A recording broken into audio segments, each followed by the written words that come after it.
Hello and good morning. Thank you so much for joining us. My name is Sam Abrams. I'm a senior fellow here at the American Enterprise Institute for Public Policy Research. I'm also a professor of politics and social science up north at Sarah Lawrence College.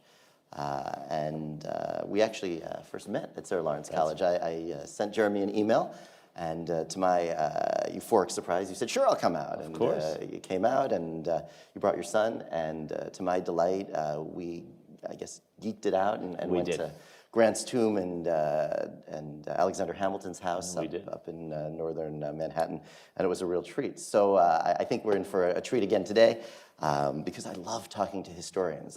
Just in terms of background, I'm a student of political science, and when I was a student of political science, it was really at the height of the quantitative revolution. We don't know history. We remove people from historical context. We look at big data. We try to understand people in isolation. 20 years later, I am sad to say that that was a huge mistake, and that history is more important now than ever. Understanding context, understanding the trajectory of people, their lives, their milieus, their environments is critically important, and poli-sci missed that. So over the last couple of years, most of my courses have been political history. So it's always a real treat to read history, teach history, and talk to historians. So in terms of background, it is a real pleasure to welcome Dr. Jeremi Suri. He is a native New Yorker, a graduate of STI, one of our high schools there, or up north, I guess, and is currently the Mac Brown Distinguished Chair, I want to get it exactly right, for Leadership in Global Affairs at the University of Texas at Austin. So I think jointly appointed in the LBJ School and the History Department. You are also the host of a phenomenal podcast I've been on 3 times now called This is Democracy. And you do it with your son Zachary, who opens with a poem. Zachary was just named Youth Poet Laureate for the city of Austin. And I'm in awe of his talent. It's a real treat to listen to those things. Well, I mean it. I don't need a letter. I just mean it. So what I would say before we go into this great book, Civil War by Other Means, is I would say that Professor Suri is a frequent collaborator, quite frankly, a mensch, a Stanford grad, and has done something that I also believe in, and I think it's why we have a lot in common. First of all, he believes in public and accessible history, which is something I believe in as well. When I was doing my graduate training, our work was dense. It was impenetrable. It was not meant to communicate to the public the way we do here at AEI. I think that was a huge mistake. And one of the things that I've really enjoyed about working with Professor Suri is that our goal is to do serious work, serious thinking, but to make it accessible and to put it on a public stage. And I know that's a big focus of the LBJ School and certainly a focus here at AEI. And believe it or not, that is still not the norm. So hopefully we can make that the norm. The other thing is I think we share a similar interest in understanding the American and human condition. Jeremy has a phenomenal story, far more interesting than mine, involving immigrant parents meeting at the Roseland Ballroom, which sadly does not exist. There is a Shake Shack there now, sadly. But you tell the story about how important being a son of immigrants and recognizing the value of education and understanding then what the American dream is, understanding opportunity and questions of mobility. My family, very similarly, I like to mention that my grandparents fled the Holocaust, ended up working in a laundromat. My parents basically went to community college, and I ended up going to some elite schools. It's the American dream, and it motivates my thinking about understanding the human condition and why we are here today. So I think one of the reasons it's a joy to chat and read this work is because that's what's informing, I think, all of our collaborative and independent work as well. How do we actually make America great? And understanding that condition is really key here. So what I thought I would do is basically I have 2 questions, and as I joked earlier, in multiple parts. But the first is, if you look at the 6 books you've written so far, they're all over the place, not in a bad way, obviously. No, but from biographies of Kissinger, understanding the presidency, which I was able to teach a number of years ago and will teach again sometime soon, books on the Cold War. And then we have a book about the post-war Reconstruction era with a Confederate flag on it. So it's a little bit of a departure from the earlier work you've done. So if you wouldn't mind, tell us a little bit about how this book came about. What is the context for it? What is the hole in our academic market and our thinking that motivated putting this together and writing about 1876? Yeah, thank you so much, Sam, and it's such a joy to be up here with you. You know, there are so many scholars and public intellectuals that I revere, and you're very high on that list, Sam, because I think you do work that is of the deepest and most serious rigor with attention to not just a contemporary audience, but also contemporary politics. And I think one of the things that's lacking, it's always been the case in American society, is we're an anti-intellectual society. This is Richard Hofstadter's point from about half a century ago. And as an anti-intellectual society, our politics tend to be very separate from the world of intellectual life. And we as intellectuals have often fetishized that, as you're referring to.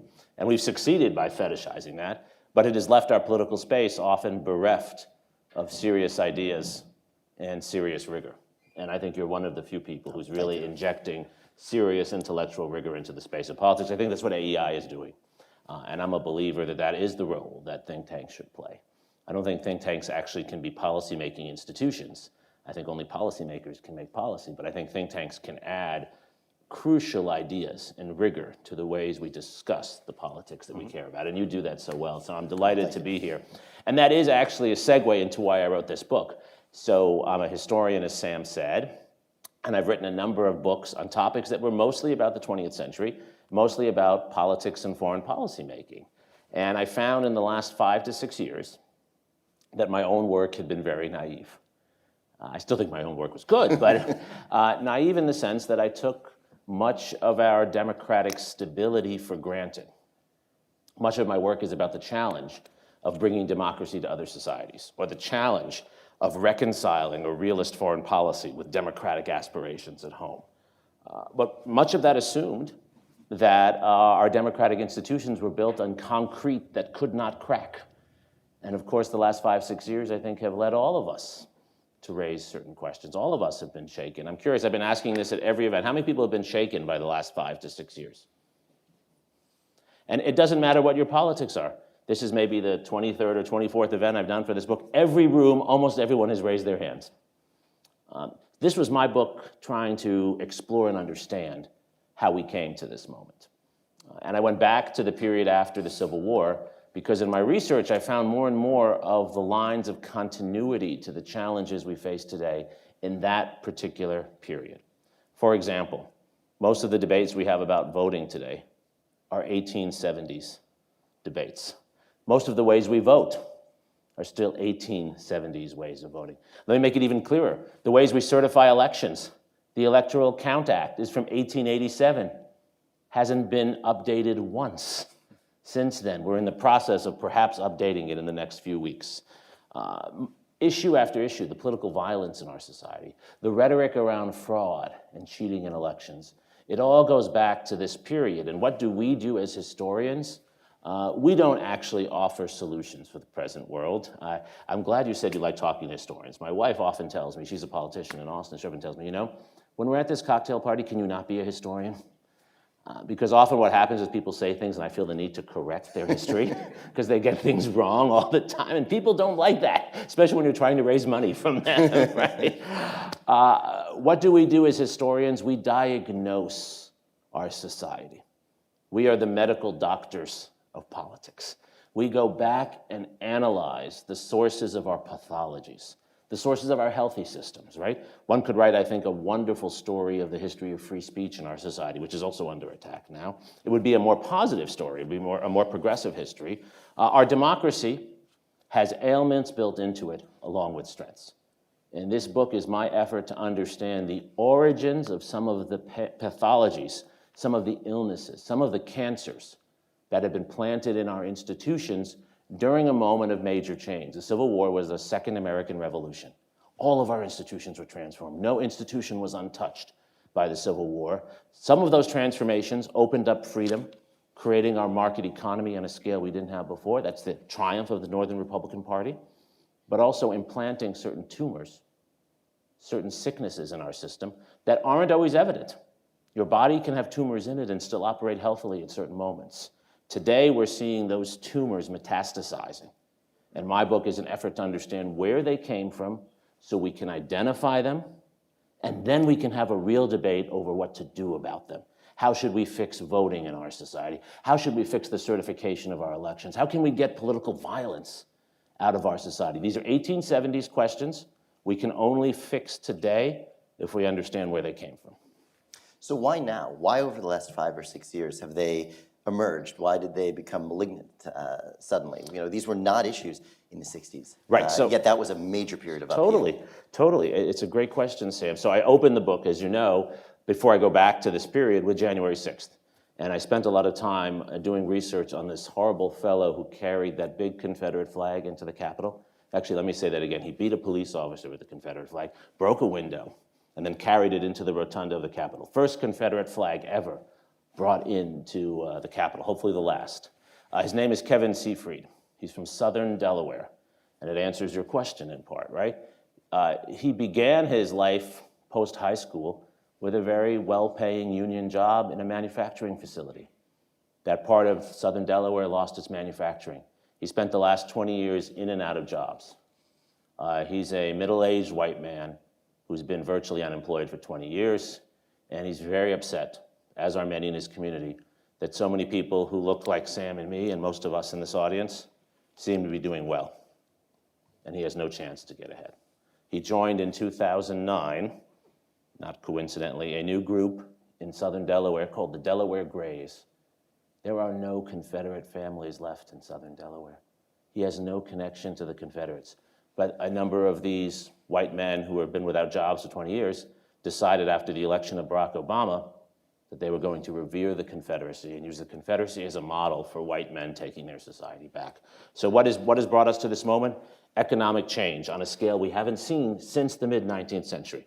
The transformations in the American and global economy of the last 20 years have been some of the most disruptive. For many of us who are well-educated, this has opened up enormous opportunities. You and I can do things that were unthinkable even for scholars 20, 30 years ago, and people we connect with, how we travel, the kinds of research we do. Many others are left far, far behind. And so there are pre-existing problems that are made worse in that environment. Then I'll make the obvious point. We've had demagogues who have exploited, and I don't just mean Donald Trump here.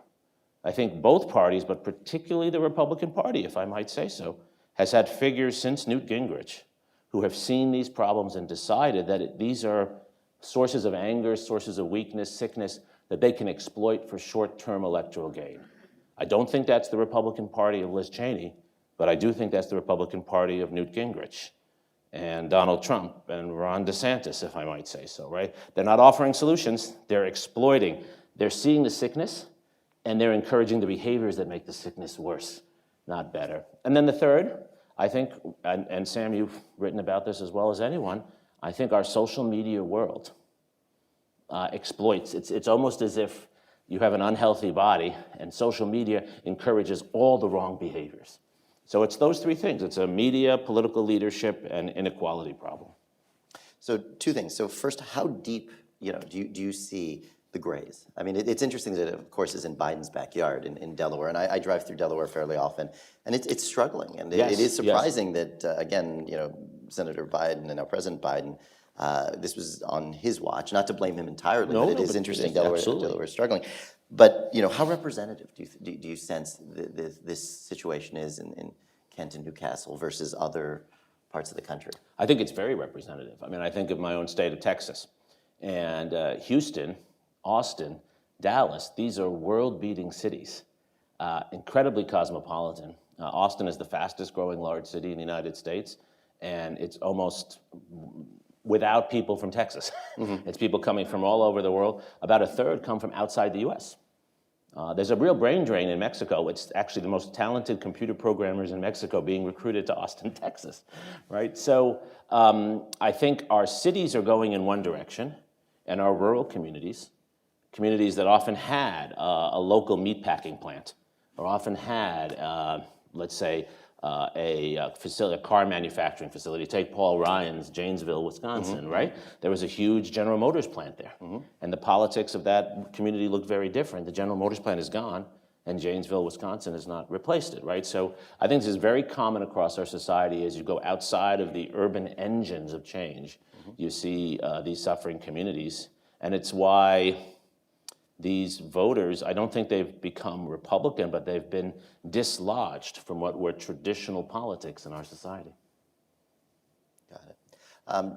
As a aside on the social media thing, if you clear your cookies, incidentally, and clear your memory, start looking and just click on a few things, and that might, take you to an alt-right site or something political.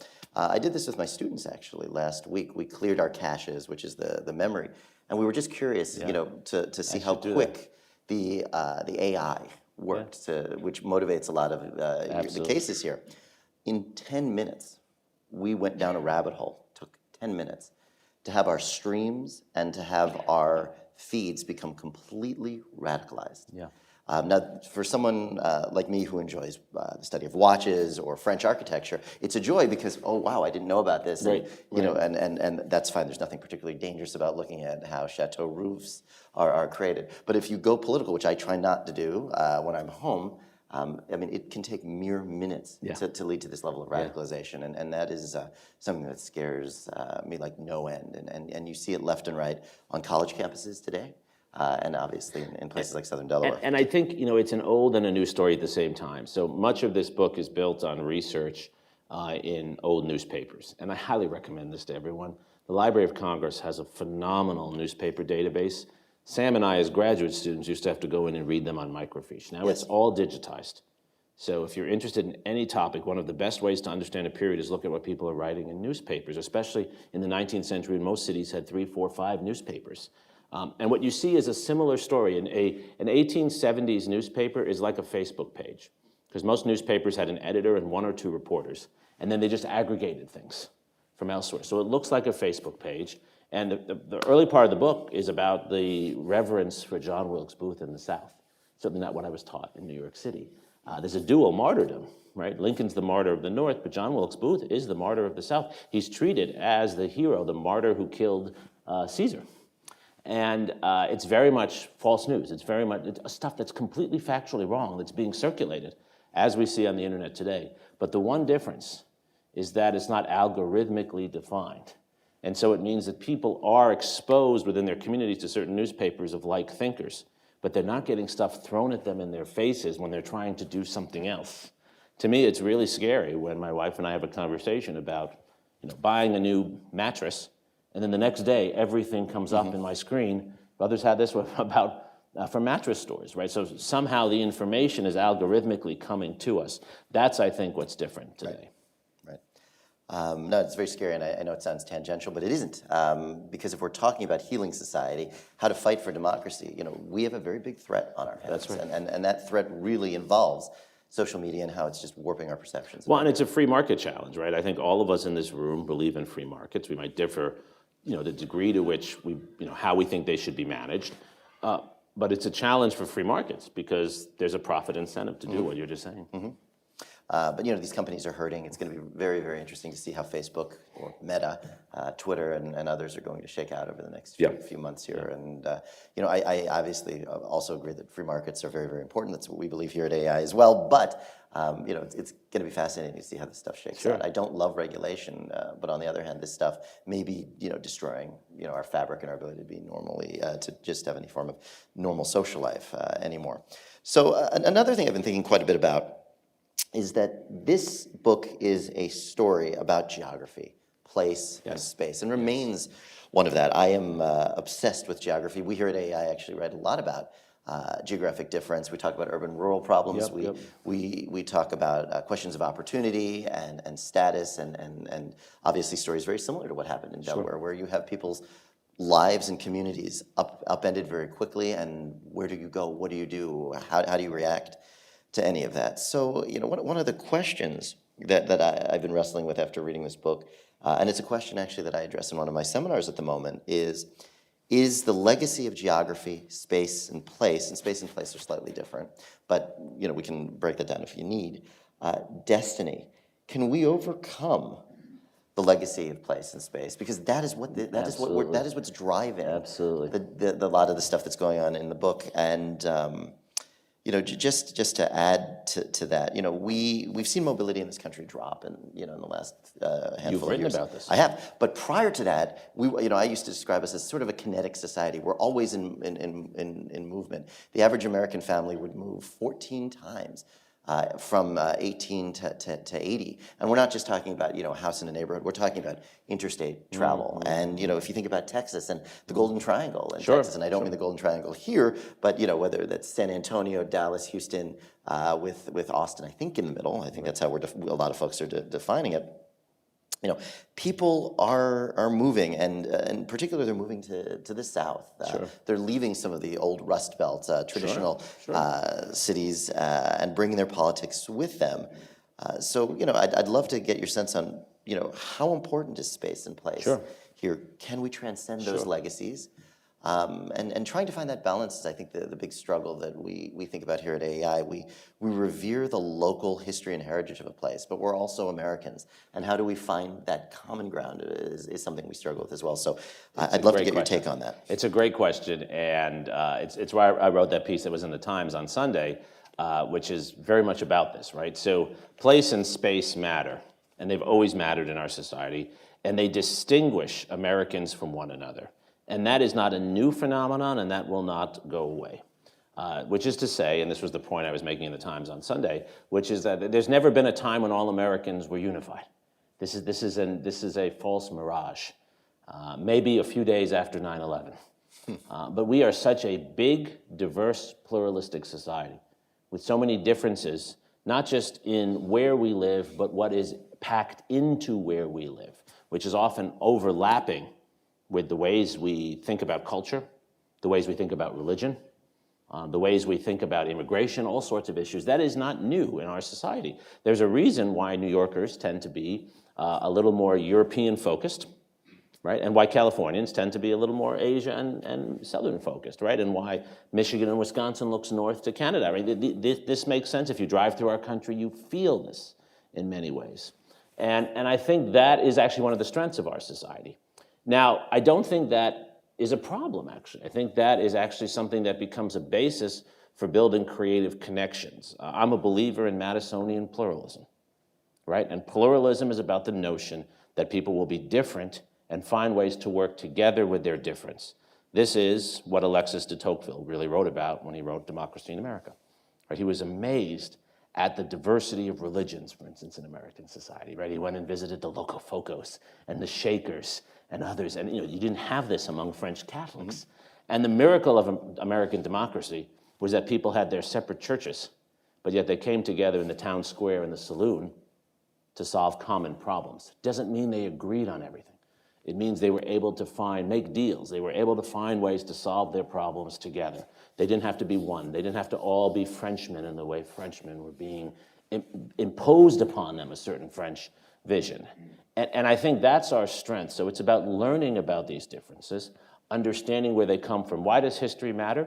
Because there's no doubt that what I'm writing about here influences every day in Texas and Georgia politics. It influences every election. Not exactly the same way, but it's there. But that doesn't mean it's a hindrance to democracy. That can be a source of democratic engagement. One can build upon that. Why am I in favor of changing names on schools and moving statues? Because I actually think that's a healthy process of discussing and opening to that history and bringing people together. We can actually have different points of view on someone like Robert E. Lee, but we can actually open then a discussion about the legacies of that moment for our society. And I think that's the strength of a pluralistic society. So geographical difference is something we should lean into. And I think when people move, that's actually why they're moving. It is a kind of Turnerian frontier mentality that I'm moving somewhere else so I can try something new. I always tell students who ask me for advice on where to go to college, go somewhere different. Don't go to the same place you've grown up around. Go somewhere different. Find a new frontier. That's what could be more American than that. So leaning into the difference is actually what we need to do. And I think the challenge today is there are many Americans who are uncomfortable with that, feel threatened by that. And that's a legacy of the ways in which we have not taught this history well. If you teach people that there was this moment, mythical moment when all Americans held hands and loved each other, then anyone who offers a dissonant view today, left or right, seems un-American. I would say the opposite. We've been a society of dissidents all the way through. But you can be a dissident and want your society to work together in its dissonance. And that's what we should be teaching. That's why we should be teaching the rough spots as well as the beautiful spots in our history. Our President Emeritus, Arthur Brooks, actually made a very similar point at his speech on Tuesday night about finding that common ground, and that is really the American ideal. It's not erasing difference, it's leaning into these differences. One disturbing fact, though, about the collegiate thing, and you know, for both of us, we actually grew up on the East Coast, and we moved 3,000 miles as far away as we could to the West Coast, to Stanford. It's exactly why I went to Stanford. I actually didn't want to leave my family. It just so happened I liked some of the things they were doing out there, and actually regretted being so far away at some point. But the problem is most Americans actually who go to college actually attend schools within 100 miles of their home.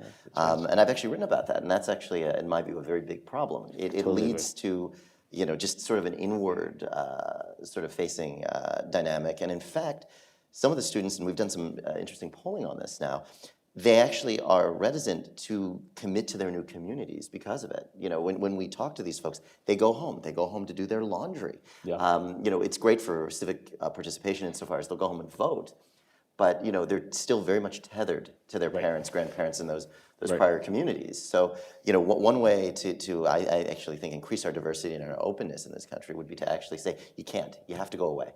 Obviously, that's not practical. Obviously, it's financially very, very challenging for a lot of folks, but it really would make a difference in terms of diversity of thought. Well, and it is a financial issue, right? A lot of students stay close to home because it's less expensive. And so dealing with the cost of higher education would get at this in one way or another. What do we do, though, when we meet so many people who just can't be reasoned with? You know, so take the example of the folks in southern Delaware. I don't know how to fix that. I don't know how to address that. You know, we do have an increasingly growing middle. If we look at partisanship and ideology of late, you know, the number of pure Republicans and pure Democrats is shrinking. We have a growing middle.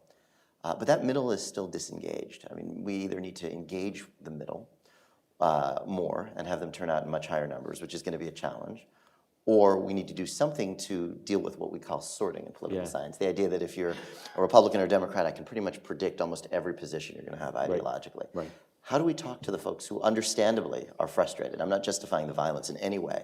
And just as an aside note, on January 6th, I was both horrified and euphoric. And it's an insensitive thing to say, and I fully acknowledge that. I was euphoric because I was hoping that January 6th may have been that moment in time where people said enough is enough on the left and the right and said, we don't do this, and would have potentially opened the door to real change. I was wrong, and my euphoria was misplaced. It was for some people. It was for Liz Cheney. Yes. It was, for Adam Kinzinger.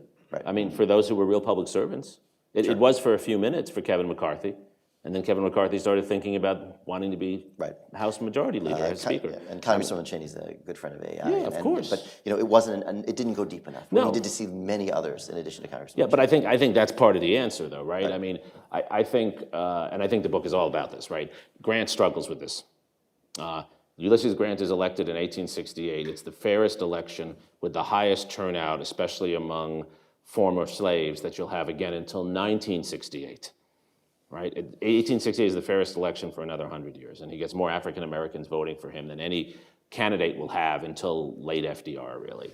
And he's struggling with, during his presidency, just what you're saying, the rise of the Ben Tillmans and others. It's not just the Ku Klux Klan, it's the red shirts, it's many other groups. People were saying on January 6th, it's the first time we had a coup attempt in our society. Absolutely wrong. There were repeated coups in local governments in the South during Grant's presidency. Colfax, Louisiana being the most notorious example. An African-American community, it's a completely African-American community with its own leadership elected. The white community next door forms a posse. They come and assassinate all the African-American leaders in that community. And this happens repeatedly. So Grant is struggling with exactly this. And where Grant fails is instructive for us. Grant creates the Justice Department. We have a Justice Department, I talk about this in the book, because of Ulysses Grant. There was only an Attorney General. He creates the Justice Department to enforce the law in the South when Southerners won't do it themselves, and also in some other states like Indiana, Southern Ohio, and elsewhere. But his own Republican Party, after the Panic of 1873, which is worse than the Great Depression. They defund, that's the word they use. They defund the Justice Department. What Grant was able to do in the short time it was funded was eliminate the Ku Klux Klan by enforcing the law. So the first thing that has to be done is that those who we can't reason with, those who seem to be in an extreme place, it's very hard to persuade them, but we can enforce the law and require them to stay within legal bounds. And even those you can't convince will generally not want to get in trouble with the law. Mm-hmm. And so one of the things we've done well, I think, since January 6th, and I think we have to give the Justice Department credit, is prosecuting every person who broke the law on that day. Right? If you broke into the Capitol, if you disrupted the functioning of our government, you should be held accountable, just as the person who broke into Nancy Pelosi's house should be held accountable, just as the person who threatened Justice Kavanaugh should be held accountable, right? If you break the law, you should be held accountable, and if I might say so, it doesn't matter even if you're a former president. The law should apply to everyone. In the book, I talk about a number of Confederates who don't surrender. They actually go to Mexico, there are 50,000 of them. They go to Mexico and they join Maximilian's army. Maximilian was the French-installed emperor in Mexico.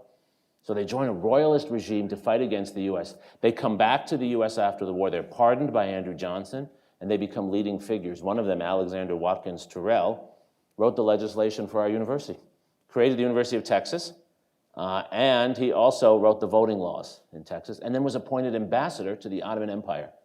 He was a traitor. He joined Maximilian's army after the Civil War. He only came back to the U.S. when Maximilian was defeated. These individuals were able to cause more harm because the law was not applied to them.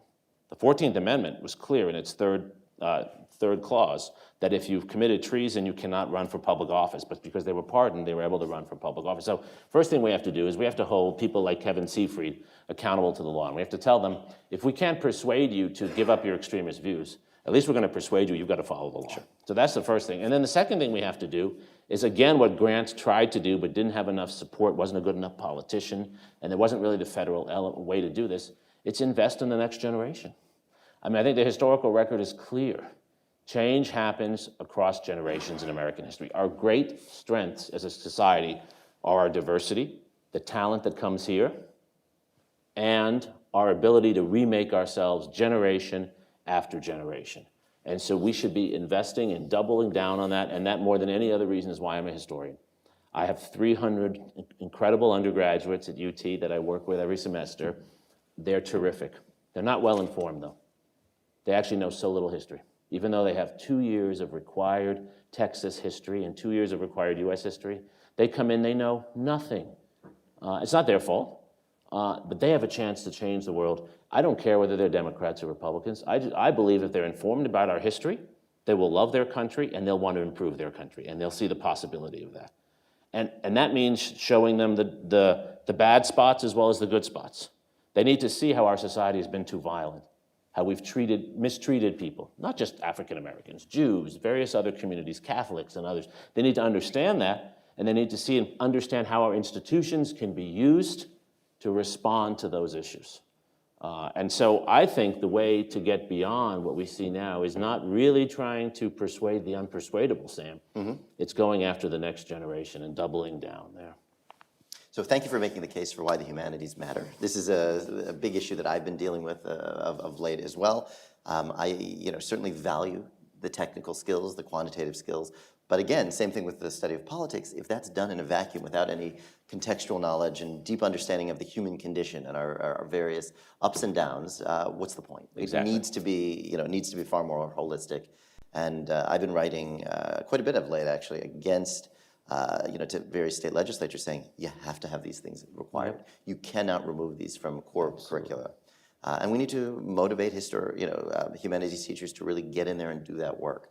And in some places they're not motivated or inclined to do it, but it's critical. If I might just say on this, I mean, I think the way to do this, and I know AEI invests a lot in this, and I really revere that, is to work with organizations that will train teachers better. Obviously, they should be paid more. That's another issue, right? But train them and give them the skills. So I'm on the board at the Gilder Lehrman Institute in New York, which invests a lot of money, thanks to Robert Gilder and Lou Lehrman, in teacher training. We do this through Humanities Texas and Texas as well. So I probably work with about 1,000 teachers a year, high school teachers, in a workshop format or something. We're doing a lot of this online.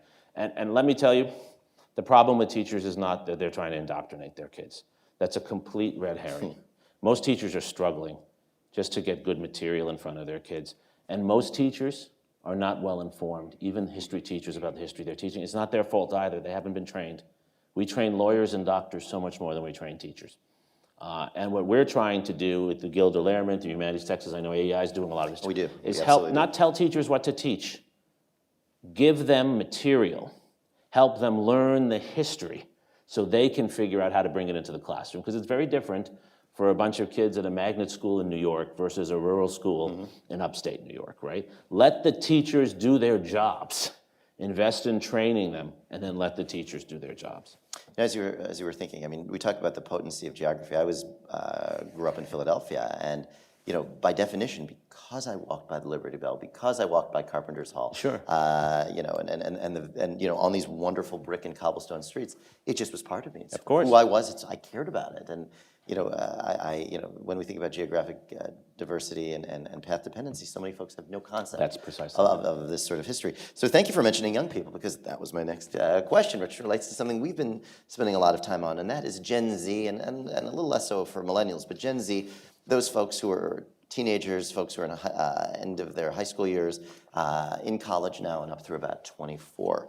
And one of the questions I had from this book is, how do we handle the question of identity and path dependency with the idea that we also keep uncovering the fact that there's general disdain for both parties in our work? We're finding that Gen Zers, folks in college, are not particularly wedded to Democrats or Republicans at the moment. Right. We find that they're swing voters. We find that they're issue-based. We certainly found that they didn't show up a week and a half ago or whatever it was because they necessarily liked the Democrats, but they surely didn't like the election denying of January 6th. Right. They didn't like the positions on abortion, which is a fairly settled public policy issue. There's a very clear, overwhelming majority view on where abortion is right now. So, are these folks, I'll use the word prisoner of geography, or are they going to transcend this today, in your view?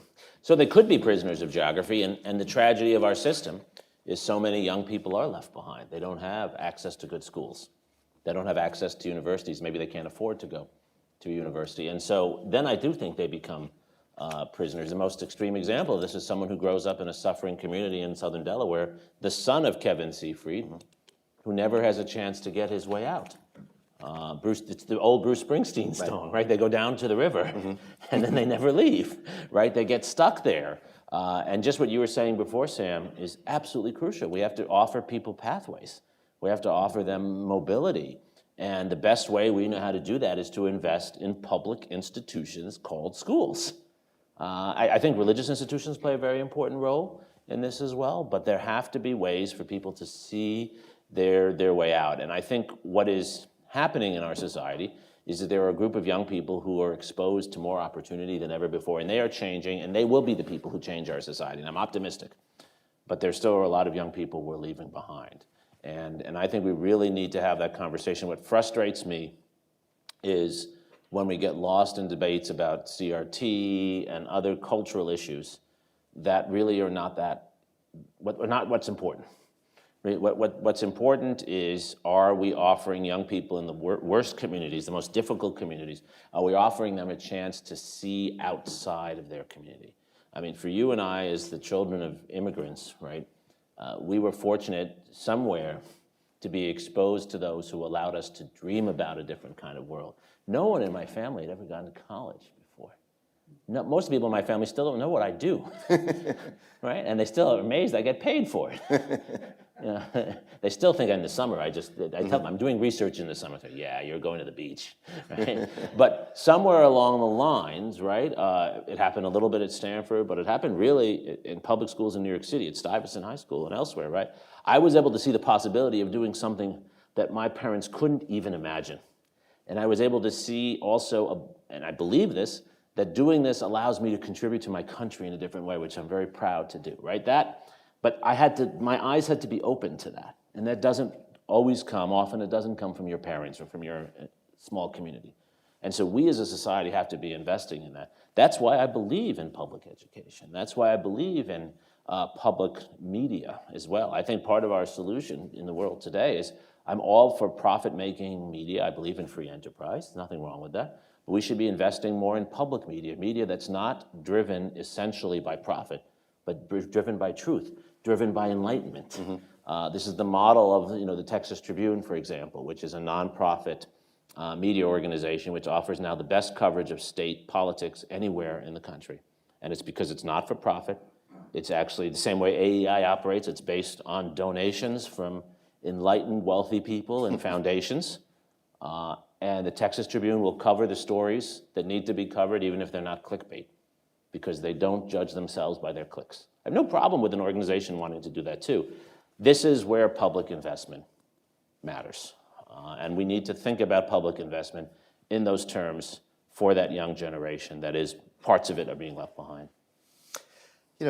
As you were responding, I'm thinking, institutions. That's a big initiative we have here, renewing and restoring institutions. And I think about my students a lot about this. And then I think about how I grew up. And while I certainly didn't grow up in a particularly wealthy environment, I was surrounded by institutions. Yes, of course. Whether it was religious or communal in the West Philadelphia area. There were very active men's clubs and women's clubs, very active synagogues and church groups. Thinking back to if I needed help on something, I remember a bike broke, and it wasn't a problem. I asked someone who goes, "Oh, go speak to this guy." His name was Max. He happened to have been a car mechanic. Knocked on his door, said hi, and he goes, "Absolutely." Went to his garage. It was not weird back then at all. It was a tight-knit community, and he fixed it. And it was a light, and those institutions were there to support us in the good days and the bad. And I think about my students today and realize they're deprived of all of this. Instead, living their lives on this, dancing to TikTok, and the isolation, the mental health issues, and the fact that they don't see paths and choices, even though we live in a world with ample choices, is somewhat devastating. Before we let me say one thing about that. One of the things I try to cover in the book that's really interesting are the ways in which communities, such as former slave communities and others, after the Civil War, built many of these institutions. There's a very positive story here, right? And again, it's the public-private partnerships, which is really what we're talking about here. And it's worth bringing this out, right? So there are 4 million slaves at the start of the Civil War who become nominally citizens at the end. 100,000, about 125,000 of them actually serve in the Union Army, which is extraordinary. They go from slaves, I have photos of some of them in here, they go from slaves who are illiterate and have never been wage earners to becoming literate wage earners in the Union Army. There's a similar story for World War II as well. This is the story of Henry Kissinger's Orthodox Jewish family. The first time he's outside of an Orthodox home is actually in South Carolina, basic training. And these African Americans and Jews and Catholics and others who go through the U.S. Army, when they come out, they become community institution builders. What they learn in the Army is not only to read and to earn a wage, they actually learn how institutions work, because they're in a space where they can't touch institutions as slaves. Right? Institutions are working on them. They become institution builders. And it's extraordinary if you think about the development of the African American church in the United States. It very much grows out of that experience. If you think about Jews after World War II and all the work in institution building that happens. So why do I say this? I think it's very important for us to think about not how can the government build the institutions or regulate them. That's not going to make this work.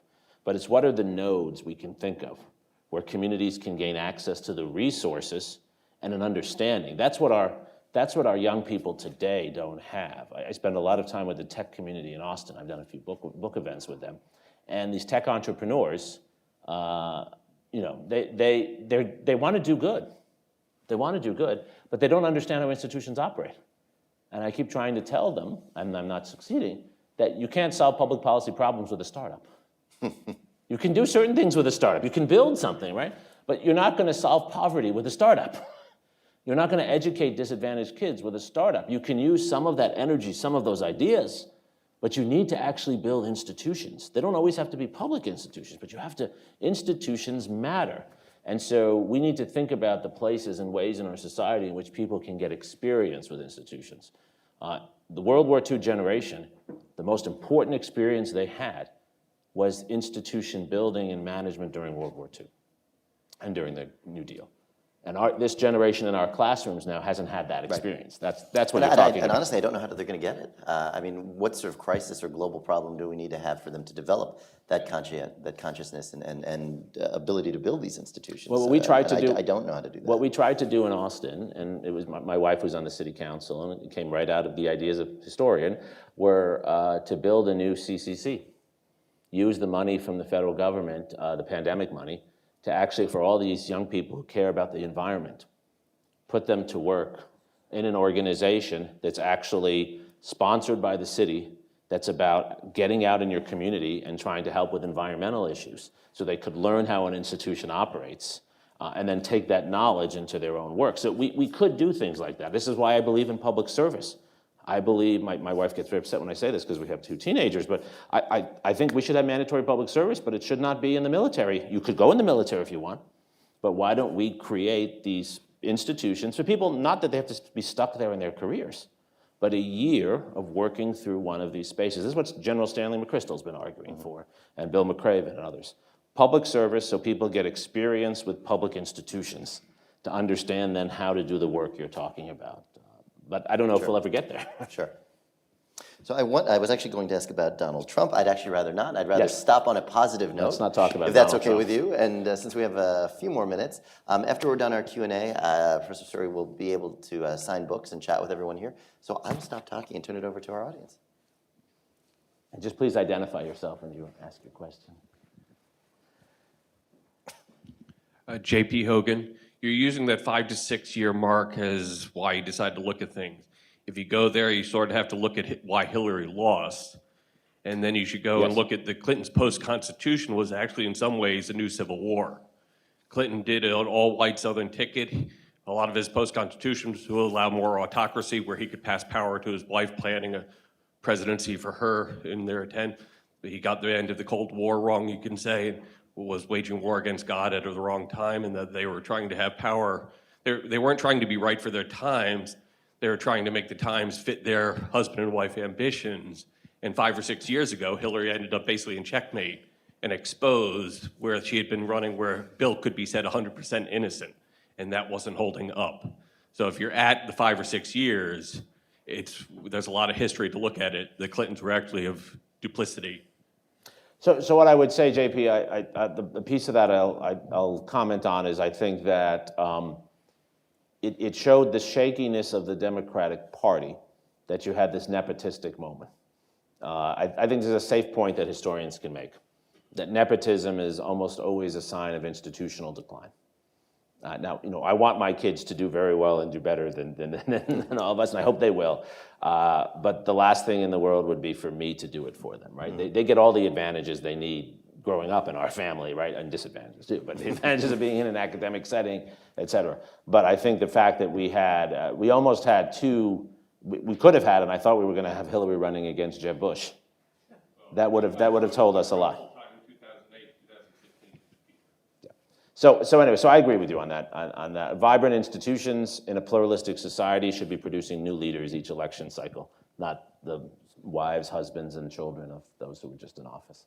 I appreciate you saying that because, to our undergrads, they almost see it as dynastic competition. Yeah. And I really work hard to try to explain to them that's not normal or healthy. Exactly. And the way you frame that, I think, is exactly right. I mean, not to diminish the attempts at service that these families have had, Sure. but enough is enough. Let's see some diversity. Precisely. Yeah. Precisely.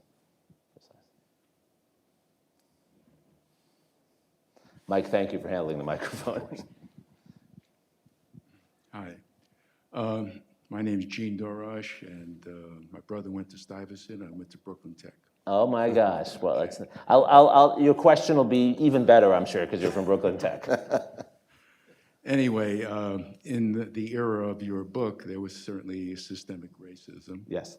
Do you think there still is systemic racism, and how would you define it? Yeah, I think there is still systemic racism, absolutely. But I think it's different, and everything is not systemic racism, just as everything wasn't racism then. But let me just give you a very clear example of where I think there's systemic racism in our society. If in Austin, Texas, you live on the east side of the city, and you make a bad choice at the age of 15 or 16 because you want some money to become a drug dealer, and you're arrested, you'll be in jail for 5 years, and you'll probably never get into a university. Your life is ruined. You're going to have that felony on your record, right? But if at the same time you are same age, 15, and you're living on the other side of town, and you're using cocaine or something like that, you'll get maybe suspended from school, but nothing on your record. And those are racially defined things that happen there, right? Those are bad choices in both cases, but the bad choices have very different consequences for the future of your life. And I'm against drug dealing, I'm against drug usage, but there's a real unfairness in that's built into our criminal justice system. The police in Austin are trained, I know this through my wife was on the city council, police in Austin are trained to see these issues differently. It's built into the culture of policing. There's nothing wrong with our police officers. I'm pro-police officer. One of my closest relatives, cousin, just retired from the NYPD. 25 years in the NYPD. He survived. I'm so relieved, right? So I have nothing. He's one of the best public servants I know, Richard Mack. I have nothing against police, but I know how they're trained. The institutions have certain cultures in them. The Austin police had a civics course in their police academy. Every police officer coming in learned some history, right? My wife in her oversight role, looked at the curriculum 2 years ago. The word slavery was not mentioned. Yet you're dealing with a part of the South and a city where in 1924, all African Americans were forced to live in one area, a city that didn't actually desegregate its schools till the 1970s, right? So these are all examples to me of how within our system, within our culture, within our laws, there are inequalities that are based on race. That doesn't mean the people doing the work. I don't think the average police officer is racist, but I think the system is doing that. And so what do I think our job is to identify those things and try to correct them. So my wife she's worked very hard to get the Austin police to improve their curriculum. And would you believe they resisted? And then she said, since you're resisting, I'm not gonna fund the police academy until you change. It seemed a fair thing, right? The police then accused her of being anti-police on Twitter. They said they said that George Soros was running the city through my wife because she's Jewish. Can you believe that?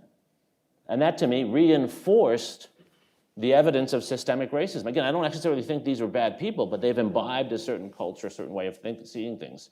So I don't like when people throw out the racist card to explain everything, because it doesn't.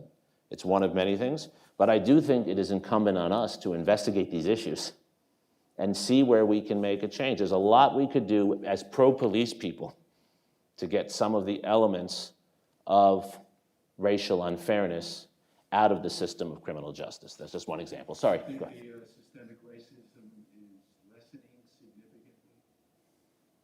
significantly? I think it is, yes. And I think it is lessening for a lot of reasons. One of them has to do with George Floyd. I think that had a huge effect. There was a transformative moment for my students, for many, because George Floyd was lynched. And it told us that still happened in our society. And lots of corporations, lots of businesses are working on this. But I think there's also, because there's less of it, because I agree with you, there's been a backlash. And we're seeing people who are very uncomfortable. Those, again, who accused my wife of being anti-police, because really what she wanted was for them to teach the history of slavery to the police officers, right? So I think we're seeing a backlash, but I do think we're going in the right direction. I think our young people, our institutions, our businesses are probably less racist today than they've ever been, but that doesn't mean they're free of it.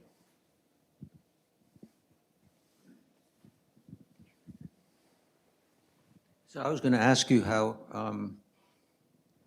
historians can influence politicians, or even better yet, can historians become politicians? I think historians can have a lot of influence on politicians, but I'm always counseling my fellow historians. It is certainly not by walking into their office and wagging your finger and saying, you should know better. Like, I wouldn't go in, I believe what I said, but I wouldn't go into the police chief and wag my finger and say, I think what we can do is play an educational role for politicians. Politicians are always looking for new ways to tell a story. We are storytellers. How can we better tell our story? Look, I'll be honest, I'm going to go talk to some people at the State Department tomorrow. Tomorrow's Friday, right? Yes. And I'm going to talk to them about how I think we can better tell the story of our foreign policy. I think, that's just my opinion, I think Biden's doing a reasonable job, foreign policy-wise, but I think no one can understand what he's doing because he hasn't explained it, right? We can understand why he's doing what he's doing on Ukraine, we can on individual issues, but has he told the story of what our foreign policy is about? No. Every day you knew, whether you agreed with it or not, what the story of Ronald Reagan's foreign policy was, right? I think we can help with the storytelling. Why is that? Because we can say, okay, here's where we've been, here's where we are today, here's where you think we want to go. Let's tell that story. Let's be better at that. And I think that's a huge part of policy. How do you get people to connect? How do you get them to believe in what you're doing? It's the story you tell. And our best politicians, our FDRs, our Ronald Reagans, our Abraham Lincolns, they were storytellers. And we need more of that today.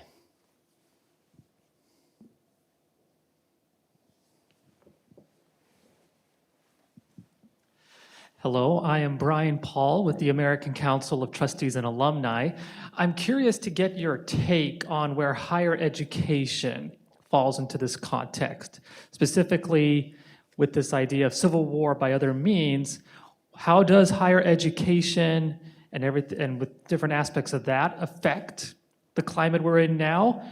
And/or what are the implications for higher education that we should be thinking about moving forward here? Great question, Brian, and it is something I think a lot about, and thank you for the work you do. We need more and more people doing exactly what you're doing. So to me, the role of higher education is actually the most idealistic part of our society, right? What we're doing in higher education, I think, is not really training people for jobs. They should be getting job skills, but higher education is actually training people to help our society reach its highest aspirations.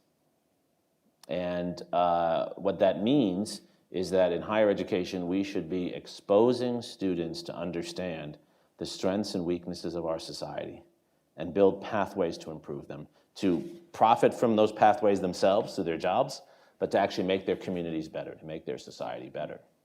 And so I do think it's our job for each person going through higher education to better understand where we've come from as a society, how we've come to where we are, what we've done well, what we haven't done well. Higher education should be broadening one's view of the world that we live in. And to me, that means a liberal arts education at its foundation. I think there's never been a time we've needed it more.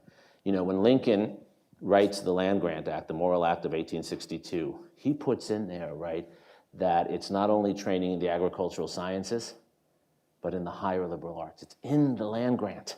That's what makes it so unique, right? We're building these universities, public universities for farmers, and we want them to be aspirational, right? Lincoln wanted every farmer to read Shakespeare. That's how he learned to read and write, the Bible and Shakespeare.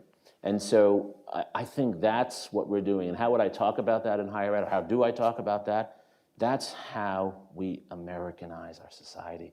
That's how we get people to know who we are, to study our ideals, and to think about how we've tried to live to them, how we've come short, and how we can do better. And so that's what I really think we're creating citizens through higher ed. And I think we can do that. I think we've done that well.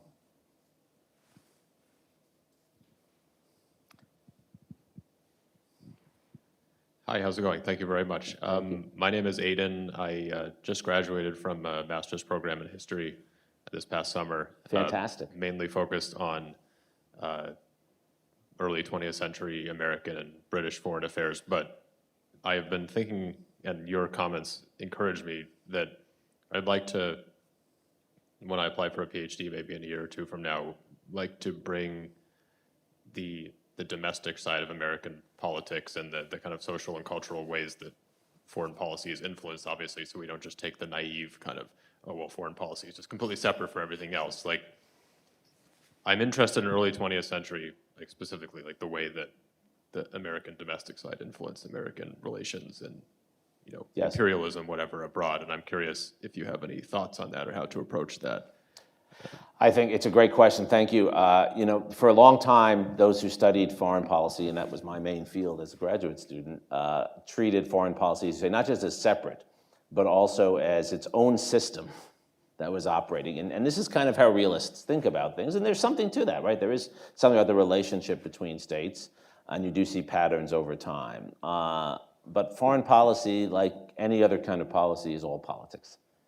And it's politicians, just as education policy is politics, right? Just as social welfare policy is politics. And politicians, even in non-democracies, are always making foreign policy choices that are deeply connected, not only to their domestic aspirations, but to their domestic fears. So the domestic other is very important in this. So that's one element of it. And then second, especially in our society, many of the people who make the most crucial foreign policy decisions from the founding, certainly through the period covered in my book, to today, are people who have much more experience in domestic politics than in foreign policy, right? And that includes the President of the United States. It's very rare to have a George H.W. Bush as a president. He's an oddball, George H.W. Most of his career, even though he starts also in domestic politics, he's a kind of failed domestic politician. His life has been in foreign policy making, right? But that's very, very rare. I mean, in this period in the book, after Lincoln, it's a series of presidents who have no foreign policy experience at all, don't speak a foreign language, have never traveled out of the country. We're talking Andrew Johnson, right? Ulysses Grant, Rutherford B. Hayes, James Garfield, Chester Arthur, Grover Cleveland, Benjamin Harrison, half these people you've never even heard of, right? They have no foreign policy experience, but yet, as you know, in that period, this is the key moment for the first opening to China. This is the key moment when the United States is actually beginning to become a world power. You know, and then we get to Woodrow Wilson, who we all quote and we all look at, right? Wilson didn't have any foreign, he did comparative politics, he had no foreign policy experience, and the person most influential on his foreign policy is Colonel House, who's a political operative from Texas. So in a certain way, it seems almost silly to try to talk about foreign policy without politics. It's one of our biggest myths, right? That domestic politics stop at the water's edge. Nonsense. Foreign policy has always been as political as anything else. Yeah, and I hope PhD programs begin to integrate it. They certainly didn't for mine. No, when I was at Harvard, they really were. You know, you had very, very fine lines and big walls between, you know, the Weatherhead Center and then, you know, the domestic. Same thing at Yale. Same thing at Yale. I see my friend Jeff Caberservice in the back. I mean, Jeff writes on, of course, domestic politics beautifully, right? It was actually through our friendship that we talked about that, not through our seminars. Our seminars, right. Jeff, right, were pretty separate on that. Yeah, I think that was a mistake. Yeah, I so agree hopefully with we can fix that. So I think we are out of time. But thank you for coming. Professor Suri has books available, and well, I think you have a few minutes to sign. Absolutely, absolutely. So that sounds great. So thank you, and this will be online on our AEI.org website shortly. Thank you for coming. Thank you.